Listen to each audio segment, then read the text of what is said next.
أنا عارفة إنك تعبت، يمكن محدش حاسس بيك، يمكن حتى أقرب الناس مش فاهمينك، يمكن كل يوم بتنام وتقوم بنفس الهم ونفس السؤال: إمتى يجي الفرج؟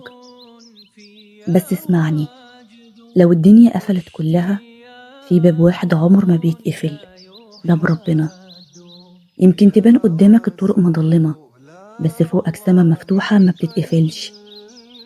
موسى عليه السلام وقف قدام البحر، قدامه موت ووراهم موت، الناس كلها بتصرخ احنا خلاص هلكنا، لكن هو رفع عينه للسما وقال: كلا إن معي ربي سيهدين. وفي لحظة اتشق البحر، ربنا خلق لهم طريق مكان ما كانش فيه طريق، حول اليأس لنجاة والخوف لانتصار. وانت كمان ربنا يقدر يفتح لك طريق حتى لو قلبك شايف ان مفيش امل. هو اقرب ليك من نفسك، اقرب من انفاسك، فاوعى تستسلم. امسك في وعده، ومن يتوكل على الله فهو حسبه. يعني هو كفايتك، سندك، ونورك وسط كل العتمة.